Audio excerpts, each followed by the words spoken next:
Welcome back. This morning I have Grant Hayton from Sunset Trail Riders joining us for a little interview. I figured, seeing as this is my first interview and being new into the Northwest Ontario, I would ask Grant just a couple questions about how to get into snowmobiling, or I guess it's also known as snow machining up here. Yes. All right. Well, that's also something new to me, the terminology, but I want to make sure I try and stay away from sounding too much like a tourist. But how would someone get into it? Like, what's involved, even like licensing wise? I think most people start when they're kids with their parents on a machine, Right. just going around the backyard, out on the lake, just to get going that way, and then sort of ascend through the sport as they grow from smaller to larger machines. And we really push that if there are young kids out there getting into the sport, that they take a driver training course, because in Ontario you can drive before the age of 16 a snowmobile on prescribed OFSC trails if you've been properly licensed. Okay. We give courses throughout the winter. They finish now because the season is almost over. But this year we trained 60 some odd kids, and by their taking the course and passing, they get a special little license that allows them to, as I say, go on the trails, ride them. The only places they can't ride and they've got to walk their machines across are at highways and prescribed secondary roads. Right. So that's about how you start. As you know, the sport isn't cheap. It's fairly expensive if you're going to go into all the hardware and clothing, etc., that goes along with it. So that's why a lot of people start when they're young with their families and work their way up. Right. Probably can involve even some of the clothing and whatnot, a bit of hand-me-downs and whatnot. Oh, I'm sure used there's a lot of equipment. that in families where there's 3 or 4 kids, I'm sure. Yeah, definitely. And okay, so then that's for more on the kids side, but is that the same kind of idea for an adult then that's never done it in regards to the licensing?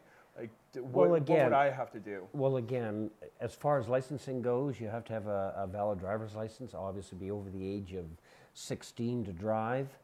The snowmobile itself has to be licensed. Okay. And have basic liability coverage on it, and you've got to carry all your mechanics under the Motor Vehicle Act with you at all times, like in a car. Right. Plus, if you're on prescribed trails of the OFSC, you've got to have a proper permit to ride the trails, because again, the reason for prescribed trails is they're safe, secure, they've got insurance on them, and the big thing around Kenora is with our riding so much ice, the ice is constantly checked, so that you ride those trails, you are fairly assured that trail is going to be in safe condition with the ice. Yeah. And then as we get farther and farther into the season, as the ice starts to erode with warmer weather, we'll be letting people know through this show, through media, etc., when and if trails are starting to deteriorate. And if you ever do in early spring come across a trail and it says trail closed, it's closed. The advisement is don't go on it. Right. Because there's obviously bad ice, no snow, and you wreck your machine. Fair enough, yeah, and that's the last thing you want to do. And that's right. Nobody wants to see anyone get injured or anything worse than that as Correct. well. Correct. Definitely. Correct. Well, that's very as we stand right now, all the trails are pretty well open. We've got, I'd say, 95% of them are groomed. Yep. And the whole system is wide open.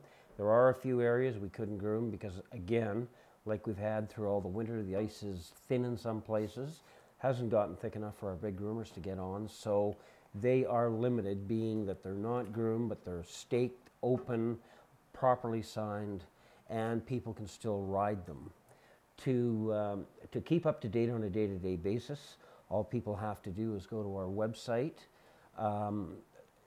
and on the website we've got all the interactive trail maps, guides, and it gives at all times the conditions of our trails and exactly where they're closed, where they're limited, fully open, groomed. So it's always a safe thing that we advise, that people go to that website and check out the trails before they go, especially now that spring is coming. And if it's anything like last year, we were riding on a Friday, and by Sunday the weather had changed so much, trails were gone Monday morning. Wow. It was that fast. So if you see heavy weather changes coming, it getting extremely warm, be advised, be checking all your media outlets around, because most of them will have the warnings and the trail updates. As I say, check our website. It'll tell you where the trails are closed, and we keep that up to date on a daily basis. Well, and with wanting to also thank you for the information that you've given us this morning, that's one thing that I wanted to ask, at least before we close out the interview. What is the website, just for the viewers to know? It's sunsettrailriders.ca. sunsettrailriders.ca. And as I say, you've got everything on there. You've got volunteers, you've got even GPS maps that you can download into a GPS system if you have one. Fully interactive. Fully interactive, so that you can load it into your GPS unit, and they are up to date as far as trails and where and how you can go. Fantastic. So it's a very, very, very good website. Excellent.